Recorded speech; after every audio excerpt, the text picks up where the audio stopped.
Tu définis tes objectifs, tu vois quelles sont les compétences qui te manquent et tu vas te créer des situations de difficulté qui te permettent de développer les compétences nécessaires pour atteindre ton objectif de l'avant. Voilà. Plus on va dans cette résilience, dans ce vouloir se dépasser, plus il peut se passer aussi des choses fantastiques. Plus il peut se passer des choses miraculeuses, parce qu'on parle de l'ADN.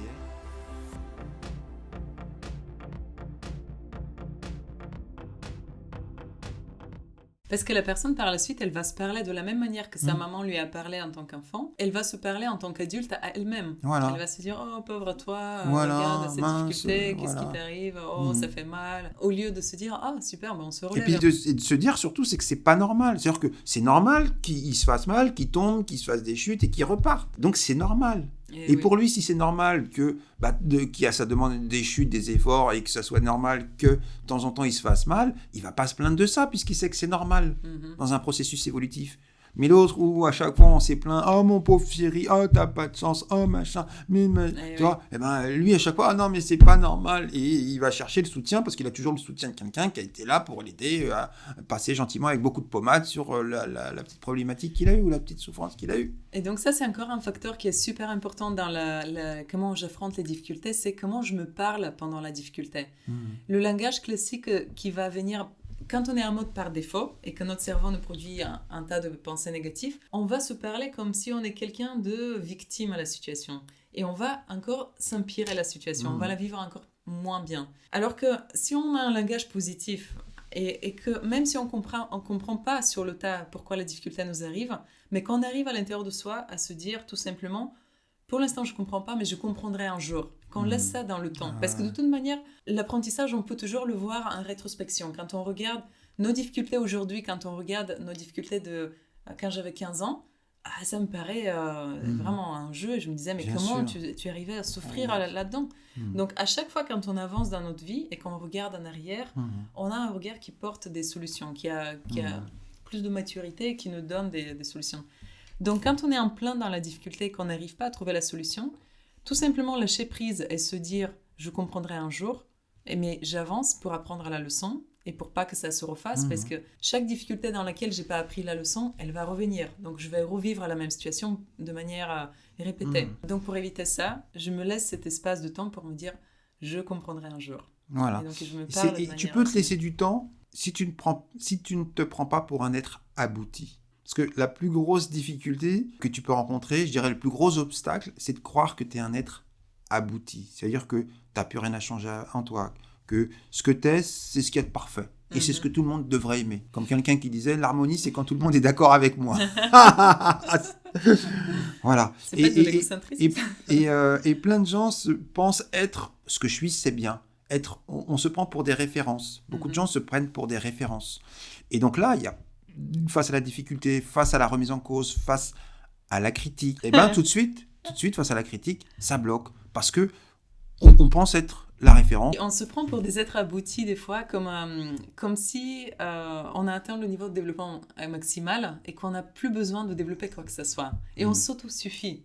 Et c'est là où on se suicide à l'intérieur de nous. Parce que c'est là où on ne va pas savoir affronter les difficultés. Au-delà de tu te suicides, c'est que la vie, tu vas te prendre des trucs dans la figure qui seront terribles. Oui. Parce qu'il n'y a aucune souplesse. Oui. Et la vie, elle est trop bien faite. Elle te cherche. Plus tu te mets dans ce comportement d'autosuffisance, plus elle va te chercher pour te montrer que non, t'as pas raison, c'est pas là. C'est pas là que tu dois chercher. Exactement.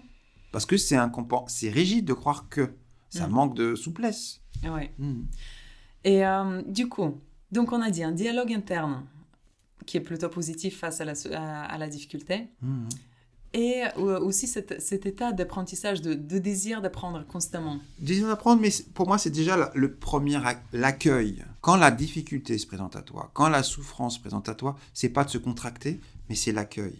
Alors, bien sûr, quand je parle comme ça, je m'adresse déjà à des gens qui ont pris conscience qu'il faut qu'ils changent, qu'ils ont envie de changer, qui veulent développer leur qualité humaine, qui veulent même parfois développer plus que leur qualité humaine, ou voilà, qui veulent être dans la compréhension d'eux-mêmes et de déplacer tous leurs blocages et vraiment d'aller à l'optimum de ce qu'ils peuvent être en termes d'être humain. Et ça, l'accueil, mais vraiment l'accueil avec beaucoup d'amour et de gratitude, parce qu'on parle toujours de la gratitude, mais cette gratitude qui va nous permettre cette difficulté ou cette souffrance qui va nous permettre de changer ou de nous sortir d'une situation qui était enfermante et on s'en rendait même plus compte, c'est une chance. C'est une chance. Il faut la saisir. La souffrance, il faut la saisir comme une chance. Oui. C'est ça. Moi, je pense que la souffrance, elle est faite pour les gens qui veulent explorer la vie.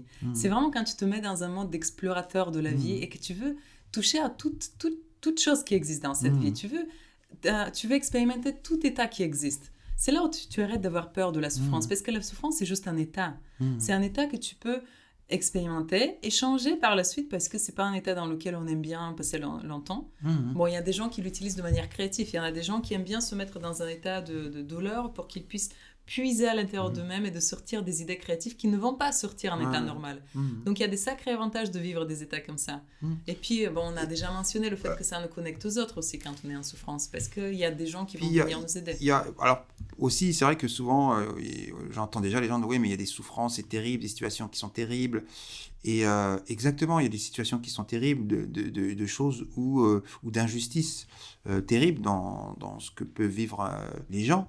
Et c'est vrai que dans certaines grandes souffrances, il faut identifier, se mettre à l'abri. C'est-à-dire que s'il y a une très grande souffrance qui arrive, c'est se mettre à l'abri, ne pas rester tout de suite avec la personne qui nous fait souffrir ou des situations. Prendre ce fameux recul, soit psychologiquement quand c'est faisable ou parfois physiquement. Faut changer de travail, faut changer de partenaire, faut changer de situation. Et la souffrance, c'est de se dire stop. La souffrance, quand elle vient à un paroxysme, c'est qu'elle te dit stop, sors de cette situation, Mayday. C'est-à-dire que tu mets les mains sur une plaque chauffante, tu te dis pas ah je chauffe, ça me brûle. Tu lèves ta main. La première chose, c'est que tu te retires. Et après, tu vois qu'est-ce qui s'est passé, pourquoi, comment. Et tu dis, j'arrête avec les plaques chauffantes, je prends une gazinière. De toute manière, le but de la souffrance, c'est qu'elle te mette en action. Et ce qui peut la prolonger, ce qui peut l'étaler, comme on disait tout à l'heure, de l'étaler comme un pu, c'est le fait de s'y accrocher à quelque chose, de s'y accrocher à une situation, de s'accrocher à la plaque chauffante, de se dire, ah, ça brûle, mais je le veux, parce que... Non, il y a une intelligence à développer face à la difficulté. Il y a des leçons à apprendre, mais la leçon, c'est pas tu restes dedans et tu fais rien. La leçon, non, tu enlèves la main. Il y a une habilité à développer dedans. Et justement, des fois, on n'a pas envie de regarder. Déjà, on n'a pas envie de regarder la souffrance en elle-même. Déjà, on a dit, on ferme les yeux. On aborde nous, France, comme quelqu'un qui cherche à changer, qui cherche à évoluer, à développer les qualités qui sont intrinsèques à lui-même pour être une meilleure personne, dans le sens où elle peut être plus utile aussi pour les autres, dans le sens où elle peut apporter de la paix et de la sérénité aux autres, dans le sens où, en s'améliorant elle-même, elle va aussi améliorer son entourage. Et c'est ça qui m'intéresse. C'est quand je cherche à m'améliorer, je vais lâcher des choses, sûrement, ou je vais être dans des situations, sûrement, qui vont me mettre à l'épreuve, ou des schémas que je pensais que c'était normal, et en fait, là où la vie m'amène, me dit, maintenant ça, ce type de comportement, c'est plus normal, il faut que tu arrêtes. Tu lâches ça, et tout d'un coup, et ce que je croyais normal, et en fait, non, c'est plus normal parce que ça me fait souffrir, et je le lâche, et je m'aperçois que ça me permet d'accéder à une nouvelle version de moi-même, beaucoup plus large, beaucoup plus ouverte, beaucoup plus... cette notion d'évolution. Parce que c'est ça, c'est-à-dire que l'évolution, tu pars d'en bas, et l'évolution, c'est cette espèce de partir vers le bas, pour aller vers le haut, et en image, quand plus tu vas vers le haut, plus tu vois loin, plus tu vois large, plus tu as la compréhension des choses avant que les choses t'arrivent, ou tu comprends pourquoi ça t'est arrivé, parce que tu vois le cheminement de tes propres actions qui vont t'amener tel type de résultat. C'est quand même se permettre une évolution qui va nous permettre de mieux comprendre nos vies. Et dans ce cas-là, tu deviens aussi exemple pour les autres. Une fois que tu as dépassé ta difficulté, pas seulement tu l'as compris, tu ne la revis plus, mais tu peux aider d'autres personnes qui la vivent.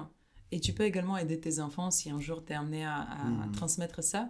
Tes enfants, peut-être qu'ils partiront d'un niveau supérieur parce que toi, tu as eu une compréhension suffisante pour que tu leur évites certains niveaux de souffrance et qu'ils commencent leur jeu sur la souffrance à un niveau un peu plus haut. On ne va pas l'éviter de toute manière, même si quand on a appris nos souffrances d'avant, ça va continuer. C'est juste que les souffrances vont devenir plus intéressantes.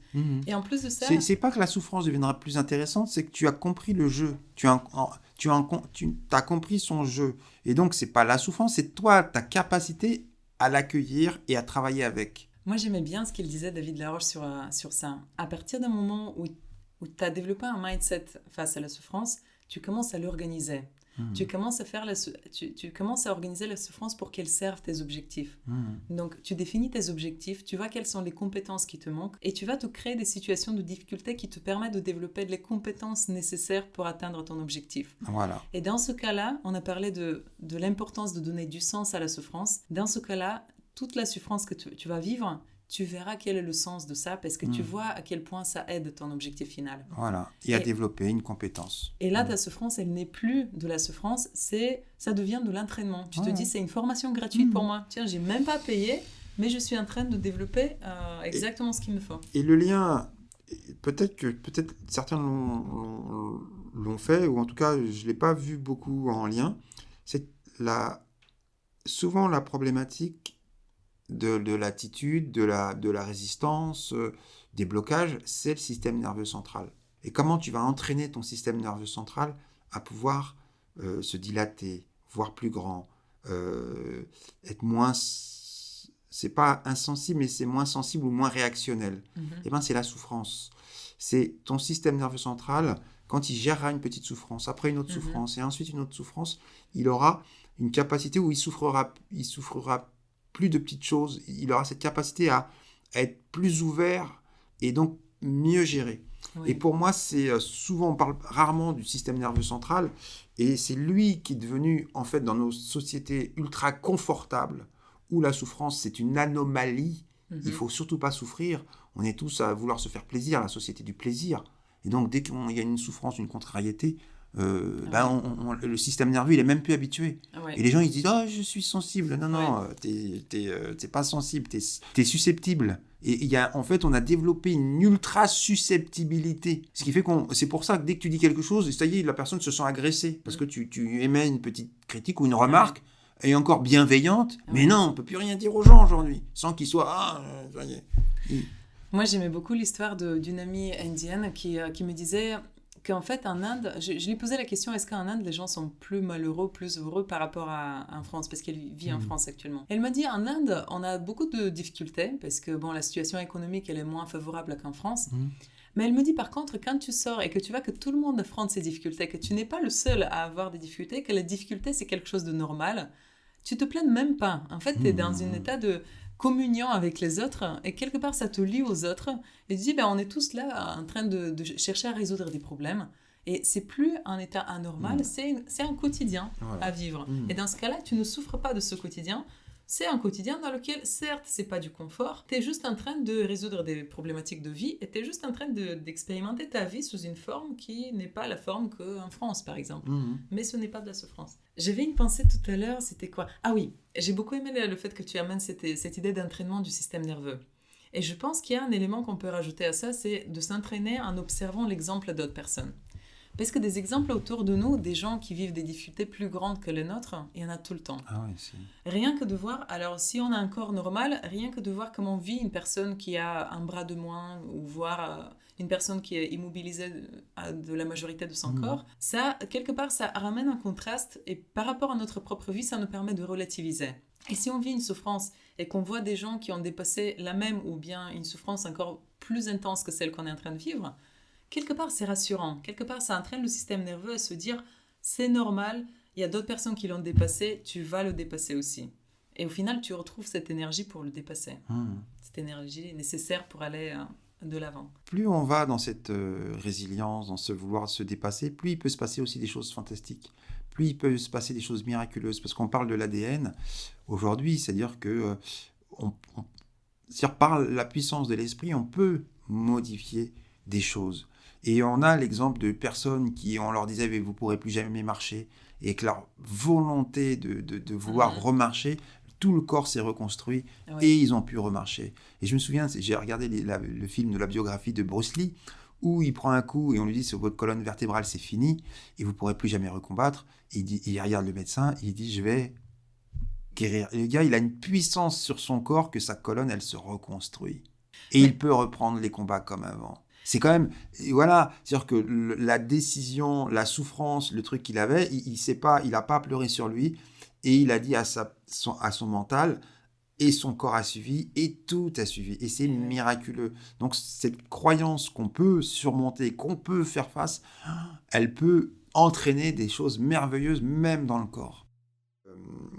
Qu'est-ce qui fait naître la souffrance dans le comportement et pourquoi et quelle est son origine pour ensuite dire non, si tu veux revenir à ce que tu étais avant de souffrir, voilà ce qu'il faut faire. Voilà